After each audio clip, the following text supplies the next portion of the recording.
down a little bit. Pardon me, folks. I'm going to tilt the camera a little bit more, and then we'll get talking here. Yeah, mine too. Yeah, we have our morning Joe, you know. Hello, everyone. It is the 11th of October, 2019. I'm Roy Potter, and we thought we'd better come on live this morning because, hello, come in. We did our live stream last night on Nightcap talking about the situation, the connections between Trump's executive order that he signed a couple of days ago on government transparency and guidelines and enforcement, how it ties into the December 21st, 2017 executive order, and the situation with Bundy Ranch, Malheur, Red River, Wyoming, the persecution of the ranchers and the farmers and what's going on there. So if you saw our live stream last night, I had a lot of difficulty getting it to go up on YouTube permanently. It was very difficult for a lot of reasons. I don't know what was going on there. Obviously, they were probably messing with it. However, Brand has a story to tell you about what happened when he went to post it on Facebook. Now, it is back up on Facebook now because he made a what do you call it? A protest about it. But you need to hear what happened here. This is very interesting. So pay real close attention here, please. Well, last night I posted it on my Facebook page. Speak up real loud. And within 9 minutes, it was taken down with a notice in the comment section that it did not meet community standards because it was deceptive and inaccurate, which really blew my mind because it's a 2-hour video. And so it was obvious to me that somebody had to have been watching it all that time, and then they registered some sort of complaint with Facebook. Facebook, within 9 minutes after posting it, took it down. So then, of course, Facebook gives you a option to dispute what they had done, and you go through the little protocols, and I got in there and made my protest, and that they would take another look at it. Well, then this morning, I went back and I actually decided to repost it several other times, just to because I was going to see, well, how far will they go and how long will they keep this up, taking it down. So I posted a couple more times, and then I went down and saw where the original one had been put back up. I think the point is that after only 9 minutes after posting it, this came up. On a 2-hour video, that means somebody who had to have been watching it for 2 hours. And they didn't like what they heard, and then they contacted Facebook after I posted it and wanted it taken down. It took Facebook 9 minutes to go through some sort of process and take it down. So who was that watched the whole thing and then decided that they wanted it taken down? That has to be IC. Yeah, I would think so. So as we were talking this morning, remember we were linking, again, like I said, we were linking Trump's actions now on trying to hold the bureaucracies responsible for their bullying the American people and not being transparent on the federal guidelines or the enforcement of their regulations and laws. Don't you hate that when people do that? And of course, it was like a double hit last night. Trump's speech there in Minnesota.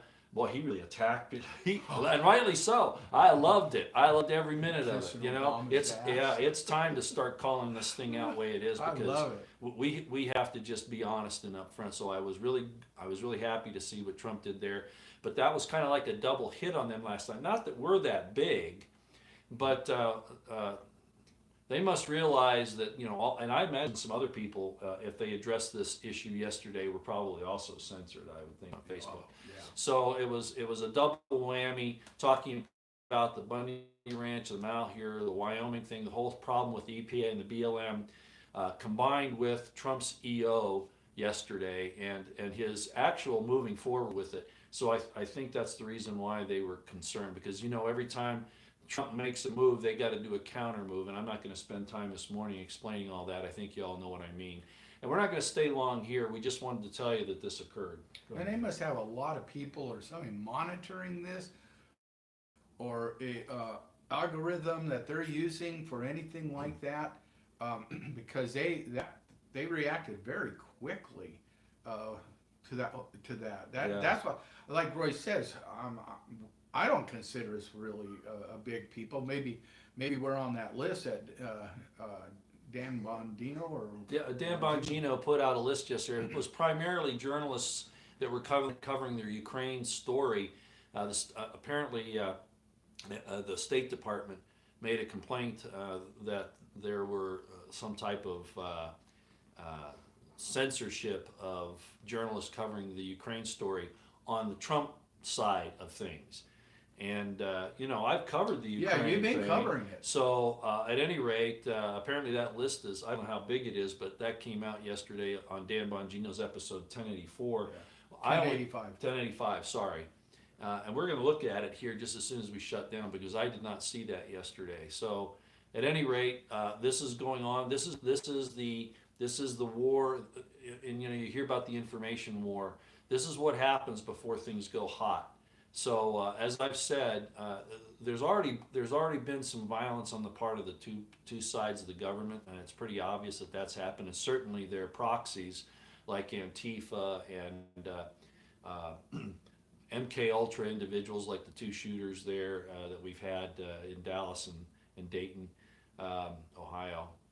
So these things are going on. I'm not certain that they were MK Ultra, but it's the same kind of MO actually that we see, and there are problems there. So this is getting worse, and the attacks from the left are going to increase. I am certain.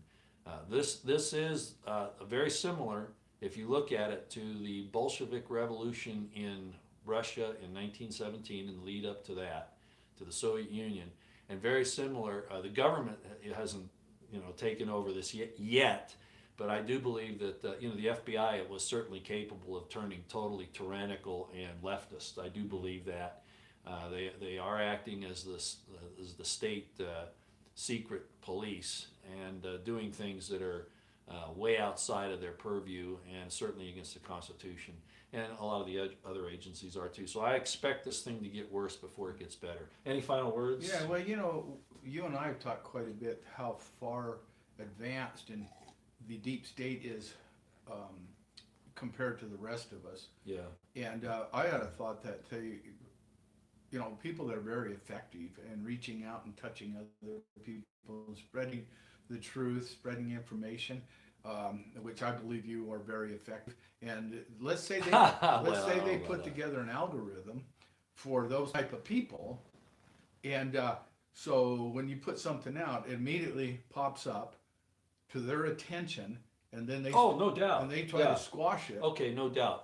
That I'm certain. And that would explain, to me at least, what happened with Facebook. Well, and you can see that on my posts. You can't tell it on here, but as soon as one of my posts goes on to YouTube, I get 2 or 3 thumbs down before you could even watch it. I noticed that. So yeah, it is automatic, and I don't look at that necessarily. That's not how I guide my issues or whatever, but I just notice it in passing. Okay, anything else, Brandon? That's it. I think we're done. We just wanted to tell you that this happened, and hopefully Trump is moving forward. We still haven't seen anybody arrested yet. I understand that Barr and Durham are back from their European trip. We'll see. I have a lot of questions about Barr, but he might realize he's between a rock and a hard place now, because they're going after him. They're basically saying that he needs to be taken out now too. So maybe last night, where people are saying, Trump's playing us. He played us to get elected, and then he started playing us now. Leading up to the next election. And I'm not saying that couldn't be the case, but like I said, I sense that he has had an awakening in reality, a really good understanding of the danger that the United States, and particularly the conservative Christian constitutional supporting First, Second Amendment supporting people are facing against this basically this juggernaut that's coming down the road. I think something has happened to Trump. That's how I look at it. I do too. And so, but regardless, so what? You know, we just keep marching on. And if Trump gets on board and does the right thing, good on him, and thank him on that. But I think that's happened. He really called some people out last night. I mean, that was amazing.